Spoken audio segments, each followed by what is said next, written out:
Kape muna kami. Siyempre, kasama namin yung mga BBM vloggers po. Hello, Sir Yayam. How are you? Hello, good Yan. morning po. Kumusta yung pagdating ninyo dito sa Bicol? Okay naman po. Oo, to cover yung pagdating ng ating Pangulo. Opo. Ayan. So, kumusta yung travel ninyo from Legazpi to Naga? Surprisingly maayos, no? Hindi Maayos naman katulad nung dating travel ko dito papuntang Naga. Di ba Sabagay hindi ako hindi kami dumaan ng Quezon, no? Galing kami ng Daraga. So Ay, di ba kasama ka dun sa kasama sa ako bus? kasama ko doon, kaya lang medyo grabe yung biyahe na yun. Pero kagabi hindi naman pangit ang naging biyahe. Di ba na-inspection ninyo yung Maharlika Highway? Yes. At least doon sa dinaanan natin, yun ang lugar ng ginubatan. Oo. And I think na napabilis dahil sa inspection niya, no? Oo, totoo. Ni, Maraming lugar na medyo naayos ng konti. Yeah. And this time nandito si Secretary Vince. Palagay ko andyan siya mamaya. Ayan. So kasama din si Brad. Hello, sir. Ano nga yung nakalimutan ko yung Mark Ian. Ayan, si Mark Ian po siya, mga kababayan. Kasama namin sa mga BBM vloggers. And this time, may programa nga sila. Ito. Ayan. Salamat PBBM Podcast. O lagi po kayong manonood. Every Wednesday. Ayan. Invite mo. 6 p.m. to 7:30. Manood po kayo Salamat PBBM Podcast. Live po yun every Wednesday. And this time, ano nga yung mangyayari ngayon dito sa Naga City? Mag-inspect si President Bongbong Marcos at si Mayor Leni Robredo nung isang flood control project dito sa Naga City. Kung di ako nagkakamali, inimpisahan na nung Tuesday, no? Yeah. Imbis na launching, magiging inspection na dahil according to Mayor Leni Robredo, mabilis ang trabaho. Ilang araw pa lang medyo may pagkakaiba na simula Lunes hanggang sunod na umpisa ng Tuesday.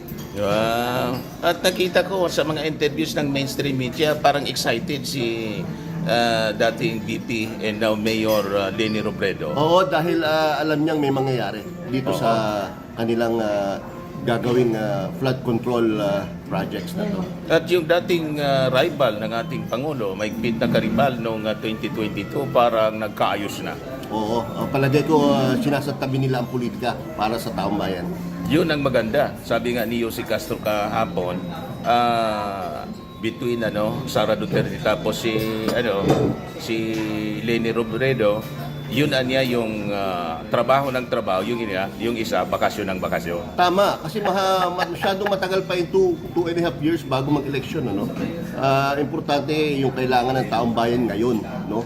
Masolusyonan ang lahat ng pangangailangan ng taong bayan, lalo na sa tungkol sa baha, kung saan malapit na naman ang tagulan, no? Dahil ang bilis ng panahon, no? Pagdating ng June, July, tagulan na naman. Kaya bago dumating ang tagulan, dapat maayos muna yung mga flood control projects na kailangan ng ating mga kababayan. Yun ang purpose ng ating Pangulo dito, hindi Yes. politika. Kasi yun ang lumalabas sa mga usap-usapan sa mainstream media na parang ang purpose ng ating Pangulo ay ligawan si Leni Robredo. Hindi, bago pa nag-announce si BP Sara Duterte na kanyang intention maging Pangulo sa 2028, ay may nakaplano na po ito. So, walang relasyon na ganon. Wala, malayo sa relasyon dahil kahit yung mga taga-Naga, alam nila, January pa lang, napapunta si Pangulong Bongbong Marcos ngayong February. At ang maganda dito, kahit opposition country ito, hindi sumuport sa ating Pangulo kasi may kandidato sila. Ngayon, ang ganda ng reaksyon ng mga taga-Naga City with our president. Matatalino na po ating mga kababayan, ang mga Pilipino, no? Hindi na po sila masyadong nadadala sa mga drama-drama. Ang kailangan nila ngayon ay performance. Kailangan nila ang gobyerno sumasagot o tumatalakay ng kanilang mga problema. Lalo't ang Naga City, isa sa mga laging binabaha mula sa Bicol River Basin na inaayos ngayon parte ng programa ng ating Marcos administration. Yes, kung di ako nagkakamali, gaya na rin sinabi ni Mayor Leni Robredo, ang Naga City ay kasama sa mga pilot projects, no? Yung kumbaga yung mga halimbawa ng tinatawag na Oplan kontrabaha ng ating Pangulong Bongbong Marcos. Kwentuhan mo ako, Sir Yayam, yung sa naging inspeksyon ninyo from Quezon ba yun, Lucena to Samar? Yes, Quezon, tapos Bicol, and then Leyte, Samar and Leyte, no? Medyo naging mahirap ang aming naging biyahe, no? Especially sa Quezon area at sa Samar area. Yun ang medyo worse yung kalagayan ng mga kalsada. Sa Leyte hindi masyado dahil maayos ang mga kalsada. Samar at Quezon, and then partly yung Bicol, no? Katulad doon sa Ginubatan, no? Talagang, dinaanan natin kagabi. masama ang kondisyon ng mga At kalsada.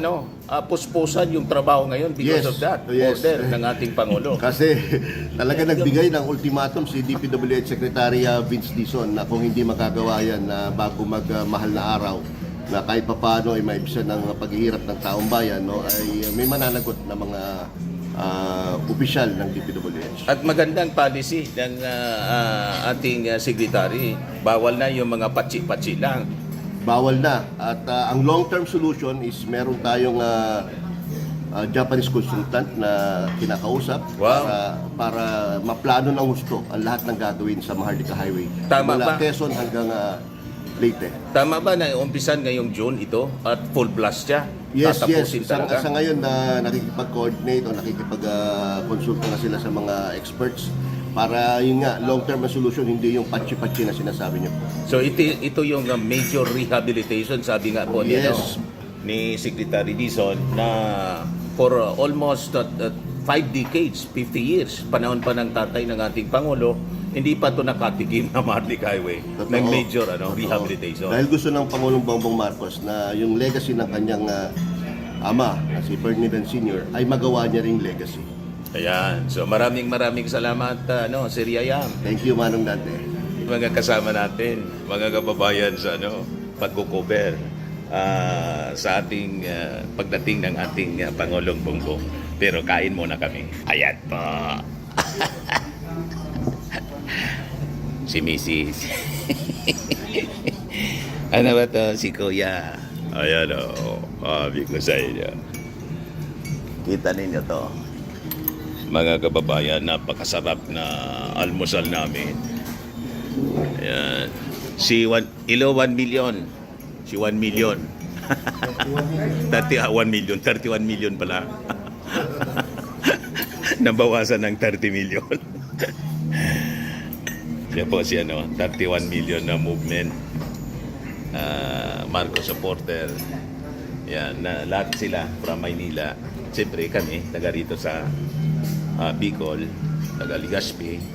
Si brother Benji mamaya magko-cover din.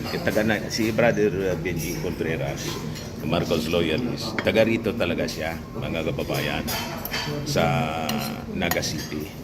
And kami taga Legazpi. And si Sir Yayam, mga kababayan, kinontrata si Kuya.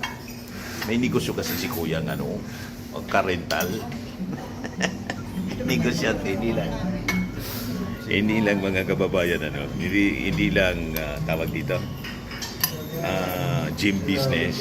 Marami itong negosyo, kaya lang secret. Makita niyo, Mr. Maravillas, dapat yung negosyo, hindi secret.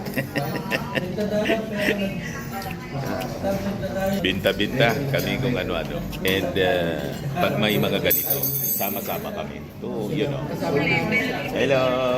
O, yan o. Hello! Sir Dante. Hello po! Lalaki ng wife ko. Si Sir Dante. Hello po! Nandito kami sa Naga to cover the president, yung pagdating ng presidente. Pupunta dito mamaya. Taga rito siya, sa Naga. Inintay nga namin, nagkuhan muna kami, kain. Sige po, yung tagapanood, nag-live kasi yung isang kasama namin. Meantime, mga kababayan, ito, kain muna kami. So, mamaya, update ko po kayo pagdating mismo ng ating Pangulong Bongbong para tingnan natin yung ginagawang clearing operation ng mga ilog dito. Sagop Creek. Ang sagop, ang ibig sabihin ng sagop, yung sagop. Ano ba ang Tagalog ng sagop? Yung hinaharang yung tubig. Sagop. Ayan, Sagop Creek. Lagyan natin ng sagop. Yan ang ibig sabihin. So, parang dam. Yan ang ibig sabihin. Punong-puno na ng mga kung ano-anong mga halaman, water lily. Yun ang cause po kasi hindi na maintain. Iyon ang gustong gawin ng ating Pangulo, and that is nationwide. Ang akala natin, mga simpleng bagay yan, yun ang epekto noon, mga kababayan. Pag pinabayaan natin, kasi yung style nila sa mga ganyan, dredging, talagang corruption po ang cause kung bakit ang flooding hindi matapos-tapos. Ninanakaw yung pundo, tapos dinadaya yung dredging, yan, tapos kobra ng milyon-milyon. Yun ang gustong tuldukan, mga kababayan, ng ating Pangulo. Kaya hands-on siya. Siya mismo pumupunta sa mga lugar, kahit dito sa Naga City. Hindi ito lugar ng Marcos base. Nasa opposition ito. Pero hindi po tinitingnan ng ating Pangulo ang kulay. At nakakatuwa naman na yung mayor dito nagpahayag ng support. Let us supportan niya, the President. Di ba? At si Kwan, napanood ko si D, Aquino D, yung 1 trillion march na gagawin nila sa EDSA, mga kababayan, bawal doon ang manawagan na resign. Bawal ang destabilization doon ng mga movements. Aligned, mga kababayan, doon sa panawagan na tuldukan ng korupsyon dito sa ating bansa. So napakaganda na may ganon na mga movements tayo na align sa programa ng ating Pangulong Bongbong, kahit yung mga binansagan nating dilawan. Sumusuporta sa pananatili ng ating Pangulo bilang kasi duly elected president siya po. Okay po. In meantime, kain muna ako po. Si Dante Marantillas. Bye-bye. Kausap, mga kababayan, ng ating Pangulo, si City Mayor, Naga City Mayor Leni Robredo, with Cabinet Secretary DPWH Vince Dizon, and Assistant Secretary Lagdameo. SAP Lagdameo sa Oplan, Oplan Kontrabaha, Bicol. Kaya lang hindi makita si PBBM na tatakpan ng kanyang mga officials po.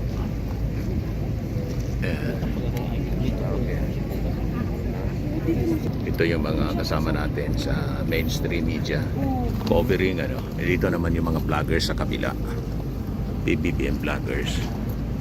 Yan. Si Mrs. nandyan sa si Kuya. Ayan, Oplan Kontrabaha with President Bongbong Marcos.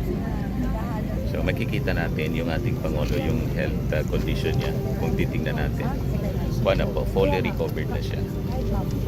So talaga hindi totoo yung mga pinapakalat na fake news po ng mga DDS influencers. Sinisiraan ng ating Pangulo. Kikita ninyo.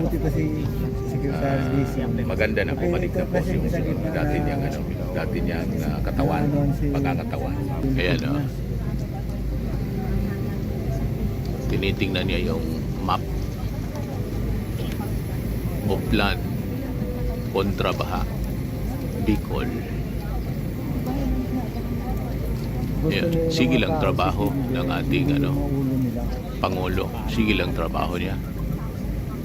At ang napakasipag na DPWH Secretary si Vince Dizon. Ayan. Yung yan. Ay, naku, itong lalaki naman. Ayan. Medyo natatakpan si PBBM at si Leni. Nagagalit na tuloy si Brother Benjio. Ang mga viewers naman Yan, gusto makita si PBBM at si Leni. Gustong makita daw si Hindi yung PBBM. lalaking malaki. Ayan, si PBBM, napakasipag na Pangulo, walang politika, hindi siya namumulitika, trabaho lang ng trabaho, mga kababayan. Kaya pati si Mayor Leni Robredo, sabi niya, I support the President. Ayun, may close take tayo sa ating Pangulo, pinapaliwanag niya. pinapaliwanag kay President Bongbong ni Vince Dizon ang mga gagawin. Pero nauna na po mga kababayan dito, yung mga tagalinis. Yan po mga heavy equipment. Oh. Diba? Yan pa mga heavy equipment. Oh. Nauna na dito. Sabi ng mga taga-Naga, 3 days na dito. Sabi ni Mayor Lenny mismo, 3 days na ditong naglilinis para labanan ang baha. Habang tag-init pa po, sinasamantala na. So ganun. Ayun. Ating Pangulong Bongbong. O yan. Titingnan niya mismo. Yan. Yung creek. Nilinis na creek. Ayan. Ang ating Pangulo with Mayor Lenny. So ito mga kababayan, yung mga tagapaglinis, mga hero ng Uplan kontra baha. Sila talaga napakasipag. Ayan. So dito yung ating Pangulo. Asa na yung ating Pangulo dito? Ito yung nililinis. Dugi man lang yan. Ayan po, nililinis. So ito yung ating Pangulo. With si Yayam dito. Atras muna tayo kasi para maluwang yung dadaanan ng ating Pangulo. Nandun pa. Yan. Mga kababayan. Yan yung ating Pangulong Bongbong. Diba? Bibigay siya ng instruction. Mga dapat gawin.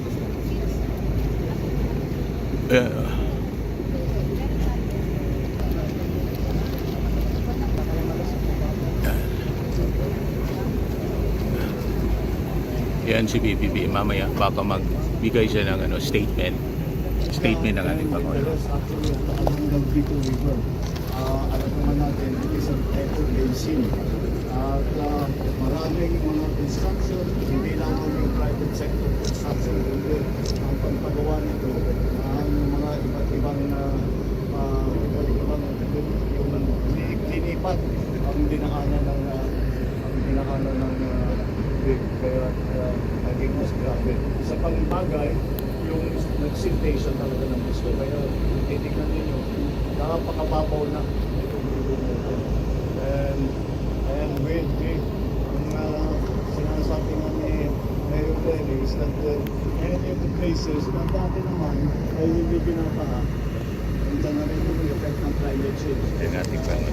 This is what we are trying to do. Ang init-init. Ang aking trabaho ito, such as the foods that we're going to put out. But tawag nila yung retention fund para mabawasan yung yan, para mabawasan natin yung pagbaba ng tubig. Dahil nga it is the Bicol River Basin, ang plano na talaga pwede natin gawin, na kailangan natin gawin, ay kailangan natin mahuli na dapat na koleksyon na yung tubig bago pa bumaba sa basin. Dahil again, as Mayor Lenny was explaining, this is a landlocked province. And because it's a landlocked province, ang tagal lumabas ng tubig. So huwag na natin sana papasukin. But this is only the beginning. Ito, dissertation naman ito. At hindi naman ito, kagaya ng mga ginagawa natin sa ibang lugar, this is not going to be one time. We will keep doing this until we have the more long-term solutions. And hopefully, down the road, if we design everything properly, hindi na natin kailangan paulit-ulit ang binabalik-balikan. Okay? Alright. Mr. President, I need to speak to the point. Aside sa flood control issue, nakikita po ang visibility in the lens of politics. Are you open to forging an alliance with Naga City Mayor Lenny Robredo for 2025? Alam mo, hindi namin pinag-uusapan yun. Alam mo, I think the mayor will agree with me na servisyo ko politika. The most political thing that I did today, I wore my pink socks. Big sets in honor Pink of daw. Mayor Lenny. Yan ang politika. Pink yung media siya. Ipagbisita niyo daw po dito ay sagot dun sa pagdedeklara ni Vice No, President Sara. we have been planning this for months already. Because talagang naging critical ito eh. Especially with the storms that came in. Then I already instructed the SecGains and SecPing to look at the situation here. Because, you know, we know that Bicol is always the pathway of the storms. And the immediate problem that we saw, the change in pattern that we saw, is yung bigat ng bagsak ng ulan. Dati hindi naman ganun karami. You got 700 in one day, 700 centimeters of rain in one day. Ano yun? Katumbas ng 6 na buwan yun. Lampas po siya sa Ondoy and Yolan. Yeah, that's very significant, and that's why it became critical. So, we did not discuss. Servisyo muna bago politika. Marami pang kailangan gawin. Marami pa kaming kailangan gawin. So, we will get to that. Mr. President, ano po yung reaction ninyo sa announcement ni VP Sara na tatakbo siya sa pagkapangulo sa 2020? Again, Ano pong masasabi niyo dun sa announcement? nothing really. That's choice. Mr. President, how about the willingness of Senator Amy to run alongside Vice Again, President Sara? this is all politics. We're not going to discuss politics now.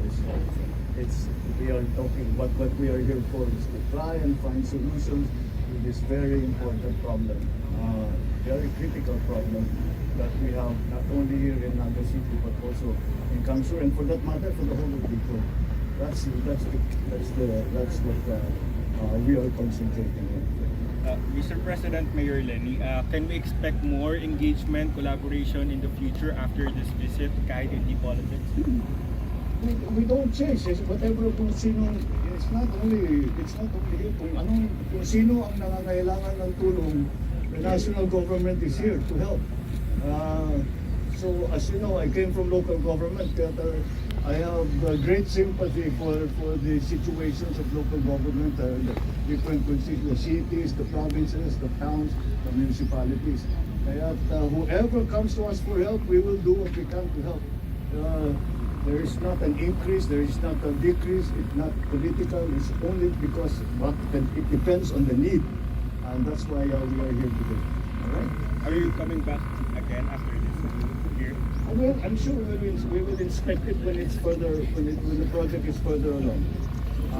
We'll bring you back here, especially Maharlika Highway, because in fact, many of the problems were identified because of our inspection of the Maharlika Highway rehabilitation and repair.